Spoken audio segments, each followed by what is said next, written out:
Hello, welcome to a conversation about the power of breath, breath awareness, breathing practices, and during this time of coronavirus, the importance of lung health and specific things each of us can do to strengthen our respiratory systems. With me today are two experts with deep experience in the power of breath and its impact on health. Laurie Ellis-Young is co-founder of BreathLogic, a nonprofit organization dedicated to providing global breath literacy. BreathLogic teaches breathing methodologies that promote brain function, stress reduction, optimal performance, enhanced health, and well-being. Laurie has been teaching breath practices for many years. She's also a longtime senior yoga teacher, author, and presenter, and she has worked with a broad variety of populations on 5 continents. And Dr. Rosa, a family practice MD who specializes in both integrative medicine, which is whole person approach to healing, as well as cultural medicine, working with diverse populations, often in multilingual settings. Dr. Marroquin has worked with Park Nicollet Health Systems in the Twin Cities, as well as the University of Minnesota. Welcome to both of you. Let me start with a question for Laurie Ellis-Young. Laurie, could you describe for us the BreathLogic mission? BreathLogic is a nonprofit, and its mission is to share breath literacy with people of all ages and all walks of life, locally and globally. And what we consider breath literacy is the extraordinary power that exists in our ordinary breath, sharing that with people so that they can breathe better moment by moment, breath by breath, but also have the tools for being able to deal with stress resiliency, with greater focus, with greater energy, with relaxation, with ability to sleep, with, you know, breath is life, and so it's every aspect of life. So this is the breath literacy that we want to teach. I'm curious, how did you get started with breathing practices? I mean, what was the beginning of all this for you? You know, probably the beginning was yoga. I started practicing yoga when I was about 15 years old. And so you learn to coordinate movements with your breath, so that at least made me aware that I was breathing. And then about 15 years later, I started to go on treks, long hikes for a week, 2 weeks, 3 weeks in the high Himalayas and the high Andes. And that is when I just became so impassioned with the power in our breath, because I saw it, felt it as stamina, you know, physical stamina, but it's so much more than that. It's mental, it's emotional, it's spiritual stamina. And after doing a lot of work myself, I started leading trekking groups. And so with people of all ages again, and you know, different types of strength and flexibility. And I watched how work with the breath just empowered them. So then I searched out many different types of teachers and many different aspects of the breath. And from that, then went on to share with others, because it was so empowering for what it did to me in my own personal life. I wanted others to experience it. I'm sure you have many amazing stories, which, but I want to move on to Dr. Rosa. How did you become involved with BreathLogic? Well, it was quite a while before BreathLogic came into play. As Laurie mentioned, she has been doing this work for so many years. And I started as a newbie through my integrative care work and focus. Laurie and I met in 2004, 2005, and I looked at the breath work that she was doing as something that can be brought back to my patients and to my clinic. And my work around health equity, I just found that breathing techniques are the ultimate tool in health equity. It's free. It's with you at all times. It is easy to teach. And so that sparked my interest. And when BreathLogic was being developed, I had the opportunity to come on board and work with a great team of Laurie and Nancy Chakrin as they developed their board. And it was a match made in heaven. So as a physician, how do you find that breath practices fit into your medical work? Oh, very nicely. It will impact so many parts of our health, from our mind to our lung health, to muscle strengthening, but just talking particularly about lung health and looking at certain conditions that it can help. The more obvious ones may be asthma. Someone with asthma, how do we strengthen their lung capacity using all parts of the lung, not just breathing up here in your chest, but down in that belly, which is what Laurie teaches us. And now with the coronavirus, we're finding out, there's studies out there that shows that we need to use the back of the lungs. And we put patients in prone positions on their belly for short periods of time so they can bring oxygen into the back of the lungs. And that has helped with the respiratory illness. So we're learning a lot, and we realize that it impacts, lung health impacts head to toe. Wow, that's fascinating. Thank you for sharing that, especially the bit about how coronavirus is linked in here. That is Very absolutely timely. It is very timely. yeah, very timely. Laurie, what do you believe is the most important thing for people to know in order to gain the full benefit of breathing more deeply and being more aware of their breath? Okay. Well, I like to quote Dr. Andrew Weil. He's known as a health guru, and he's been a proponent of breath for actually a number of decades. And he says that if he could limit his advice, he says, if I could limit my advice on healthier living to one tip, it would be learn how to breathe correctly. And what I would say is 2 words, and they rhyme, so they're easy to remember. And that is breathe low and slow. Those changes, because normally we're breathing high up in our upper chest, and we're either holding the breath or we're breathing very shallowly.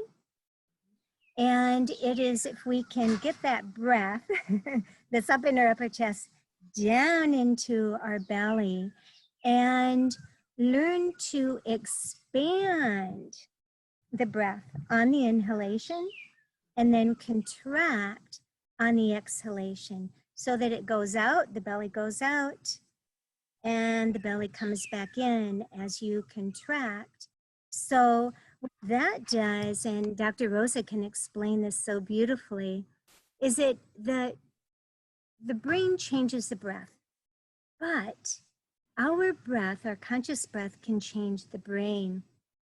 So when we're breathing low and slow, it tells the brain that we're safe. And it moves us from sympathetic dominance, which is fight or flight, and it moves us into rest or digest, parasympathetic dominance. So that is what I guess I would say right now, without expanding more on the answer to your question. Well, and it's so interesting because just as you suggested the words low and slow, I found myself all of a sudden breathing more deeply and breathing further down. So wow, the power of suggestion. That's very interesting that just like that, you can change. Yeah, that's fascinating. Laura, I'm going to stay with you for a minute. Are there a couple of BreathLogic practices or techniques that you could share with us in addition to the belly breathing? You talked about that you have seen impact people's health. Okay. Staying with breathing slowly, and also with moving from sympathetic dominance or the stress response to the relaxation response. We have most control over our exhale than our inhale. So what I would suggest to people, something you can do right now, is to just notice what is the natural length of your inhalation. And then consciously make your exhalation twice as long. So that if your inhale is, say, to a count of 2, then you exhale 1, 2, 3, 4, and then just allow the next inhalation to be a relaxed expansion of the belly, and then the exhalation, a conscious contraction inward, twice as long. Now, you always want to stay comfortable with this. So what I find happens to people so quickly, and they're usually so delighted about this, is that you can increase your counts so quickly and easily. So pretty soon with that longer exhalation, you find that your inhalation is deeper and longer, more oxygen to the brain, more oxygen to the cells in the body, and then deeper, slower, longer exhalation. And one of the ways that you can do it also is by humming or making a sound on your exhalation, taking in a breath through the nose and then exhaling,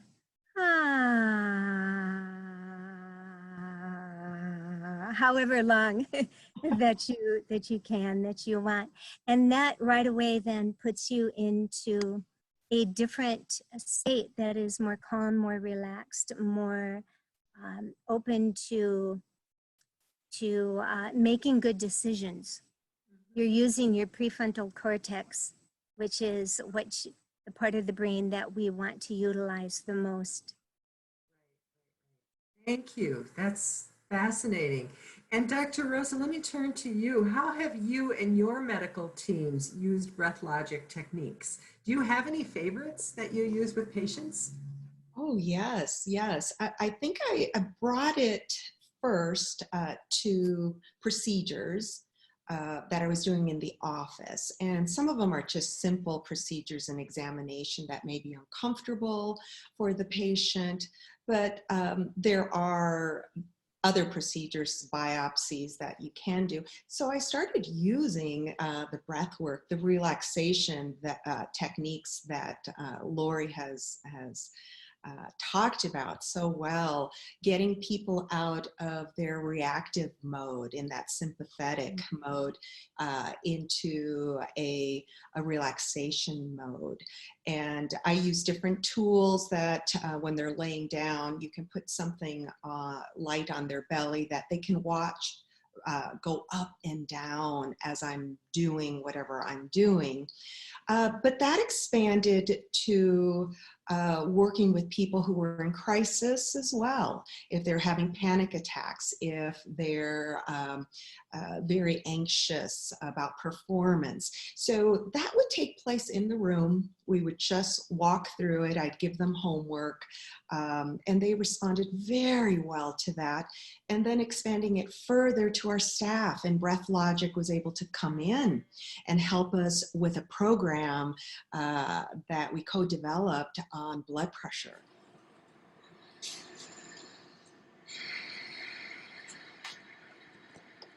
Contracting your belly towards your spine.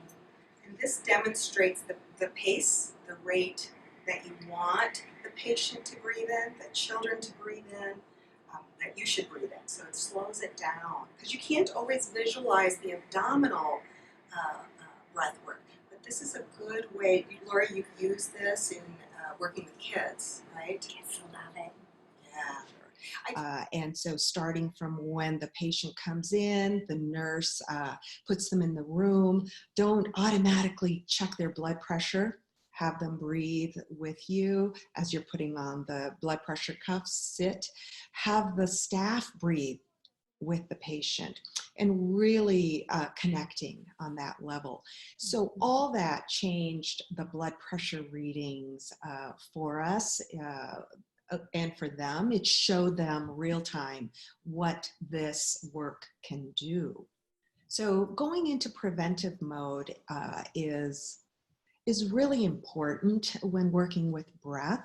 It's great when you need it, but it's better to learn it now before you're in a crisis. One of the things I know about myself and many other people, when we go see the doctor, very oftentimes we are a little anxious when we get started, and it feels like the thread that's running through both what you're saying, Laurie, as well as you, Dr. Rosa, is that these techniques you're talking about are great for reducing anxiety. And another anxious time for some of us is in the middle of the night when we wake up. Mm-hmm. And does anybody want to just talk to the sleep breath quickly? Mm-hmm. Because boy, if there's anything we all need, it's a better night's sleep, right? Yeah, I would love to address that. And I just want to reiterate what Dr. Rosa said. I think being the ounce of prevention, they always say, is worth a pound of cure, and being proactive instead of reactive. So one of the things is, before we go into bed, is to take some time, if possible, to do something that is relaxing. Don't watch the news. Right before you go to bed, is if you can take a hot bath, have some tea, have low lighting, so that when you go to bed, it's more conducive to going into a deeper sleep. Go to sleep watching your breath. And as we talked about, making the exhalation longer than the inhalation, you don't need to count sheep. You can count your breaths. So it's also something that when you wake up in the middle of the night and your mind is thinking about all of these anxiety, is that if you can start training yourself to just drop in out of your head, down into your body, to feeling the physical movement of your breath, to just watching your breath, know when you're inhaling, know when you're exhaling, feel it as much as you can, because when you're really strongly feeling your breath, you aren't thinking.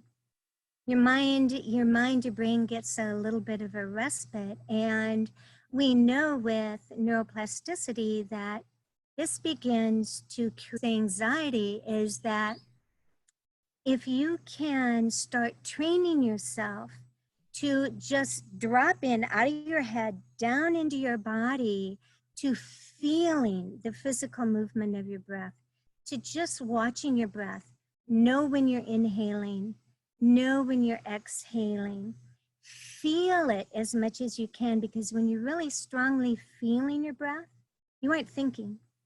Your mind, your brain gets a little bit of a respite. And we know with neuroplasticity that this begins to create new neural pathways in the brain. Our breath changes our brain. So the more you practice, the easier it will be. And, it won't take long before you find yourself going back to sleep, or going to sleep right when you go to bed, quicker and easier, and waking up more relaxed, more refreshed. Okay, so just to reiterate, it's about exhaling double the count than inhaling. That's what I hear you saying. Laurie, you just described it so well. This is called sleep hygiene. Good sleep hygiene.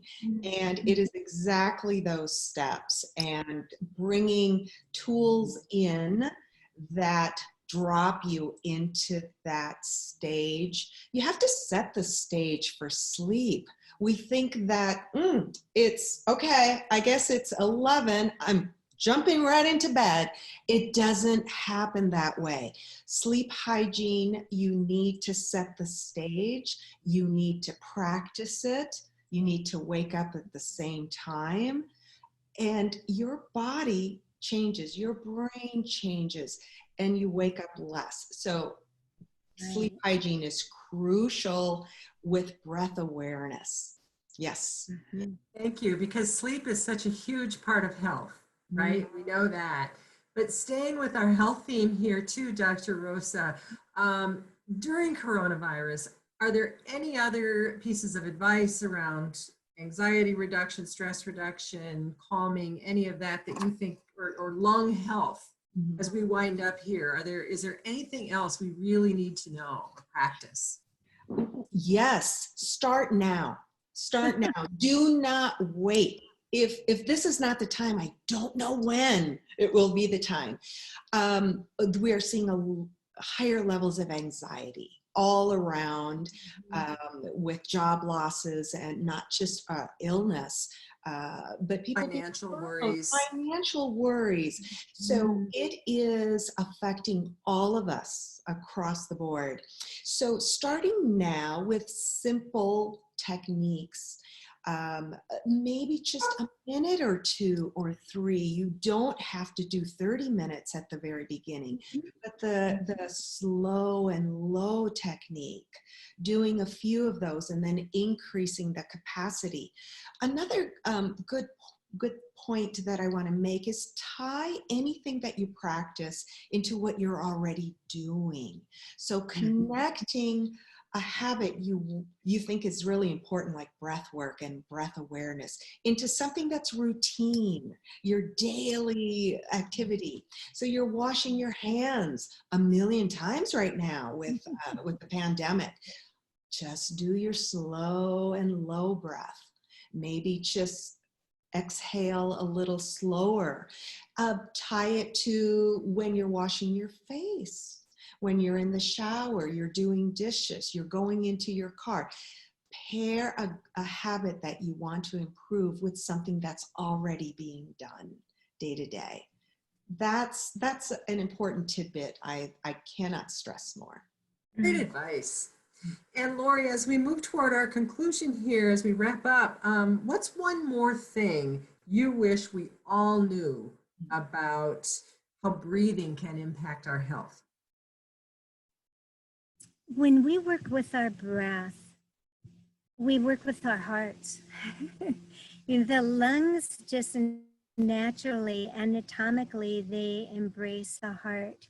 And so when we consciously bring our awareness to our breath, it is an act of great love. It's an act of self-love and care that is so powerful. It's physical, but it's also energetic. And during this time, people are experiencing a lot of losses and a lot of heartache. And so with a conscious breathing of awareness of the breath and noticing the movement of your breath, is we are strengthening our hearts also, physically and energetically. So I would like to offer that. Thank you so much. And one last thing, I know you have a book coming out, I believe, this fall, right? Could you tell us a little bit about the book and what we can expect? Yes. The book is called Breath is Life, and it is filled with stories. And the aim of the book is to entice the reader to want to breathe better and to focus more on their breath and to truly understand that the potential in our breath is just phenomenal. And with so little effort, we can enjoy maximum amounts of benefits in every area of our lives and our health and well-being with breath. Beautiful. Well, thank you so much, both of you, Dr. Rosa Marroquin and Laurie Ellis-Young of BreathLogic. Thank you so much for your time today. And viewers, thank you for joining us today. If you would like more information about breathing practices and breath awareness, visit the BreathLogic website. That's www.breathlogic.org. breathlogic.org. At the website, you can sign up to be on our mailing list. We have videos of breathing techniques that you can watch, and there's a lot of great information, and this video will be on the website as well. So until next time, I'm Debby Magnuson for breathlogic.org. Thank you for watching.